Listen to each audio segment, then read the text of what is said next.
Hello friends, how are you? Welcome back to my channel La Education and I am Satyanarayan, your friend.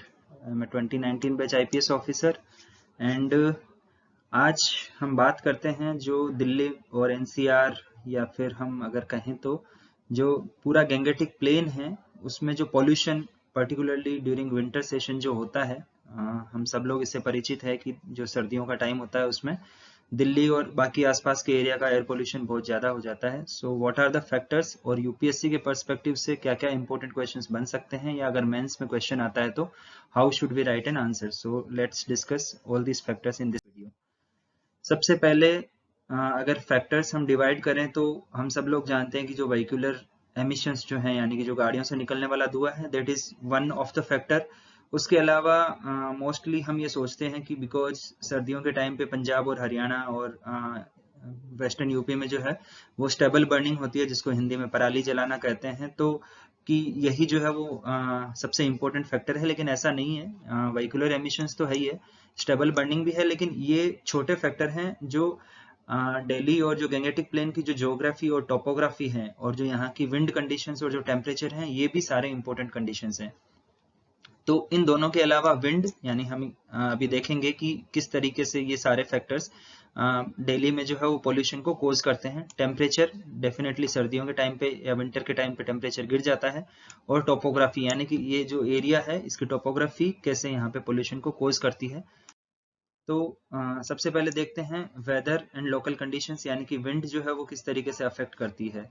तो जो monsoon वाला time होता है like जो जून जुलाई अगस्त वाले मंथ्स होते हैं, साउथ वेस्ट मॉनसून का टाइम होता है, उस टाइम पे जो विंड्स की डायरेक्शन है वो ईस्टर्ली है यानी कि ईस्ट साइड से इस तरह से आती है। अभी आगे मैप में भी हम देखेंगे इस तरीके से यहाँ पे, और ये जो बे ऑफ बंगाल है वहां से मॉइस्चर और रेनफॉल को कैरी करती है to the mainland of India. लेकिन जब मॉनसून विड्रॉ होने लगता है यानी कि मॉनसून रिट्रीट का जो सीजन होता है, तो जो विंड्स की डायरेक्शन है वो भी चेंज हो जाती है। अगर आप इंडियन मॉनसून को अच्छे से समझना चाहते हैं तो I have made a separate video for that. उसका link you can find in the description section, जहां से आप इंडियन मॉनसून पे, जहां मैंने डिटेल में एक्सप्लेन कर रखा है एज ए फिनोमिना, आप देख सकते हैं। अभी सिर्फ हमारे लिए इतना जानना जरूरी है कि मॉनसून जब खत्म हो जाता है तो विंड्स की जो डायरेक्शन है वो चेंज हो जाती है, और सर्दियों के टाइम पे जो विंड्स की डायरेक्शन है वो नॉर्थ वेस्टर्ली हो जाती है, यानी कि इस तरह से ये नॉर्थ वेस्टर्ली डायरेक्शन हो गई अगर हम इसको नॉर्थ मानते हैं टॉप को तो। Okay, so these winds carry particulate matter and the stubble from crop burning in Punjab to the area about Delhi and onward to the Gangetic basin, यानी कि बिहार तक जो है वो ये हवाएं चलती है और ये अपने साथ पार्टिकुलेट मैटर को लेके जाती है। अगर मैप में हम देखने की कोशिश करते हैं तो ये जनवरी के टाइम का मैप है और ये जुलाई के टाइम का मैप है। जुलाई ये एनसीईआरटी से लिया हुआ मैप है, सो दिस इज ऑथेंटिक। ये जो विंड की डायरेक्शन है आप देखेंगे मोस्टली ईस्टर्ली डायरेक्शन है, लेकिन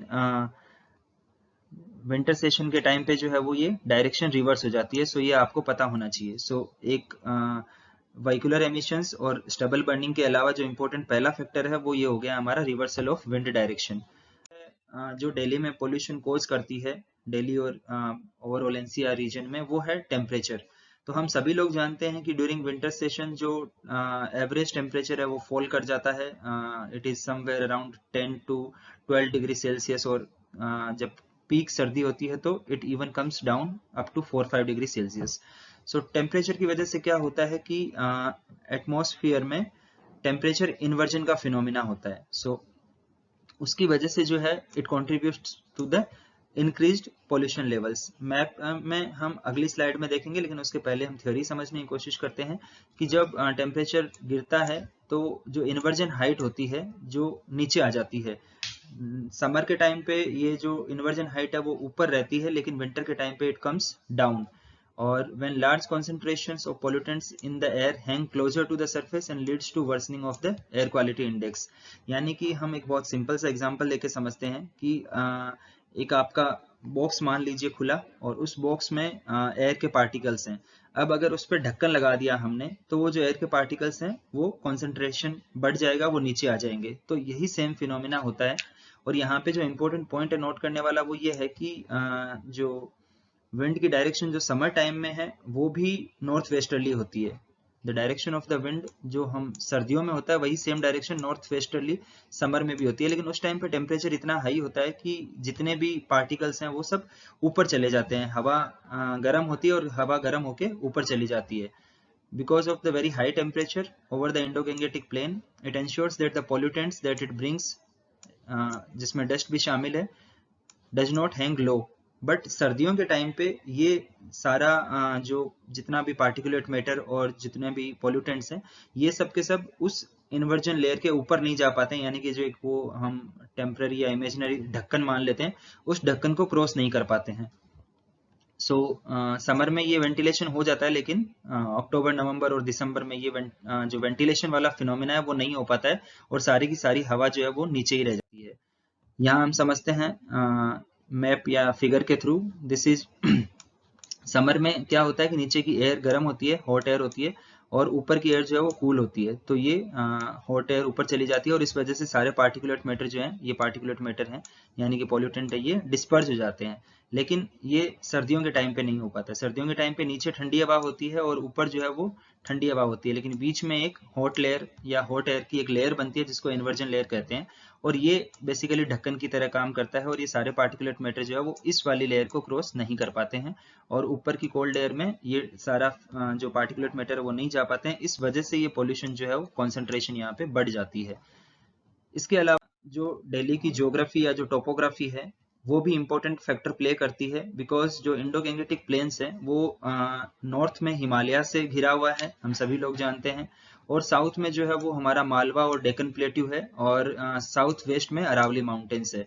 तो मैप में देखते हैं कि नॉर्थ में हमारा हिमालय है, इधर फिर आपका जो है वो पेनिनसुला आ जाता है जिसमें इधर मालवा है, और इधर जो है वो आपकी विंध्या सतपुड़ा रेंज है, और नीचे फिर जो है वो डेक्कन प्लेट्यू है, और इधर जो है वो अरावली रेंज है। तो इस वजह से जो ये इंडो गैंगेटिक प्लेन वाला जो पार्ट है it forms like a valley, और वैली में जो पॉल्यूटेंट्स है वो फिर बाहर नहीं जा पाते हैं, और एयर जब इस तरीके से ऐसे बहती है तो ये सारी कॉन्सेंट्रेशन यहीं पे इकट्ठी होकर रह जाती है और हमें टेम्परेचर नॉट जस्ट टेम्परेचर, हमें पॉल्यूशन लेवल जो है बहुत ज्यादा हो जाते हैं।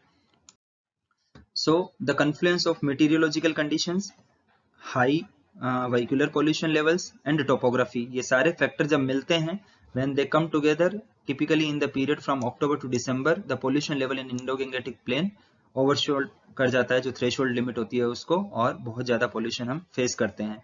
सो आई होप गाइस कि आपको बहुत ही सिंपल तरीके से एक अगर कॉमन मैन की तरह भी अगर आप समझना चाहें तो you have understood the concept कि दिल्ली का जो पोल्यूशन है वो सिर्फ पराली बर्निंग या जो पराली जलाते हैं किसान उस पे नहीं है, इस पे बहुत ज़्यादा पॉलिटिक्स भी होती है और वो सारे फैक्टर्स अलग हैं, लेकिन we should have an comprehensive perspective की what are the factors responsible for Delhi's air pollution. और अगर मेंस में क्वेश्चन पूछा जाता है तो ये हमें सारे फैक्टर्स मेंशन करने हैं, पांचों के पांचों फैक्टर अगर आप मेंशन करेंगे तो you will get high marks.